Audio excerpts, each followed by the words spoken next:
नमस्कार, आज है 29 जुलाई और ये है अमेरिका लाइव। सबसे पहले नजर डालते हैं आज की खास खबरों पर। सुरक्षा मंत्री रॉबर्ट गेट्स अचानक पहुंचे इराक, अमेरिकी सैनिकों की वापसी की तैयारी का जायजा लिया।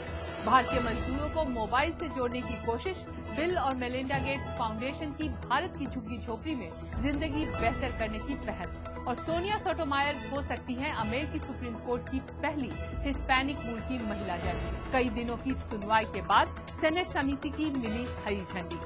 वॉशिंगटन डीसी से मैं हूं वॉइस ऑफ अमेरिका की विदुषी सिन्हा।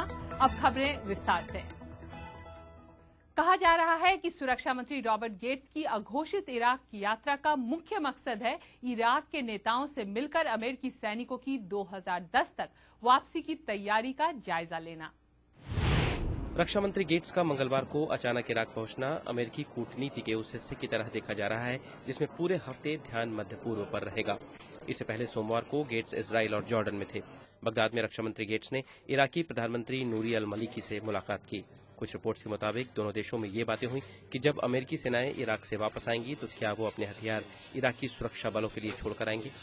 कहा जा रहा है कि इराकी सरकार के प्रवक्ता अली अल दबाग ने कहा कि मलिकी ने गेट्स से और अधिक हथियारों और उनके भुगतान मामलों को सरल बनाने पर भी अपनी चिंता जाहिर की। दबाग ने कहा कि वो चाहते हैं कि अमेरिका हथियारों की खरीद का भुगतान किश्तों में ले। दबाग ने बताया कि रक्षा मंत्री गेट्स ने इस बात पर जोर दिया कि किस तरह अमेरिका इराकी सेना को शस्त्र देने के प्रति गंभीर है।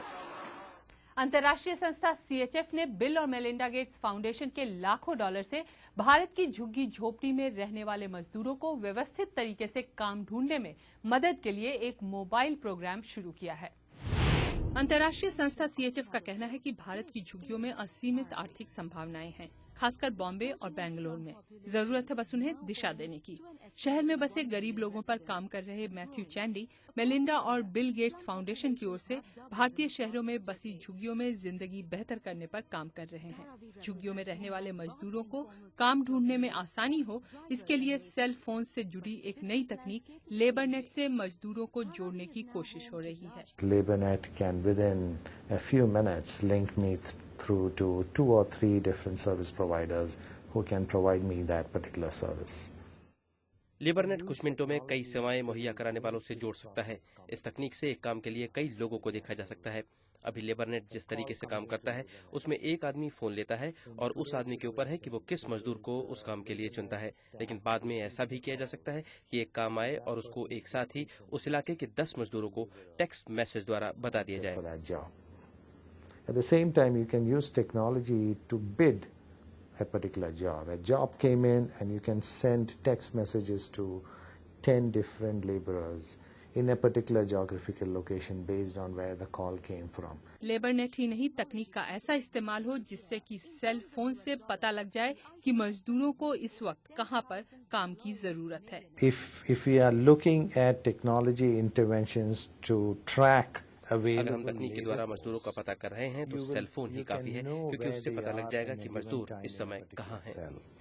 That should be enough to relay or to convert that intelligence into an action. इस रिपोर्ट को आप विस्तार से हमारी वेबसाइट www.voasamachaar.com पर देख सकते हैं।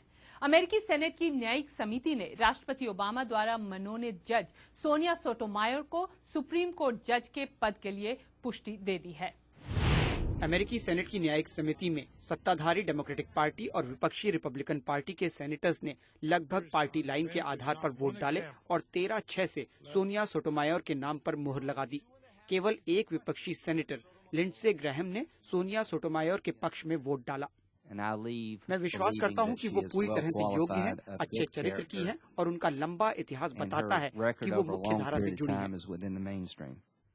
सभी 12 डेमोक्रेटिक सेनेटर्स की सोनिया सोटोमायर के बारे में लगभग यही राय थी, लेकिन उनके खिलाफ वोट डालने वाले रिपब्लिकन सेनेटर्स का कहना था कि सोटोमायर की दलीलों से वो सहमत नहीं है और उन्हें नहीं लगता कि सोनिया बेहतर जज बन पाएंगी। रिपब्लिकन सेनेटर जेफ सेशंस का कहना था, मैं इस नामांकित जज का समर्थन नहीं कर सकता। मैं विश्वास करता हूं कि अमेरिका के किसी भी न्यायालय में कोई भी ऐसा व्यक्ति नहीं होना चाहिए जो अमेरिकी न्याय प्रक्रिया के प्रति पूरी तरह समर्पित नहीं है। सोनिया सोटोमायोर के नामांकन पर अब पूरी सेनेट वोट डालेगी और डेमोक्रेट्स के बहुमत को देखते हुए इसकी पूरी उम्मीद है कि उन्हें सेनेट की रजामंदी मिल जाएगी। Deepak Dobhal, voice of America. America live आप हमारी वेबसाइट www.voasamachaar.com पर देख सकते हैं। अमेरिका लाइव के बारे में अगर आपकी कोई राय है तो हमें americalive@voanews.com पर लिख भेजिए। अमेरिका की सभी बड़ी खबरों के साथ कल फिर मिलेंगे। नमस्कार।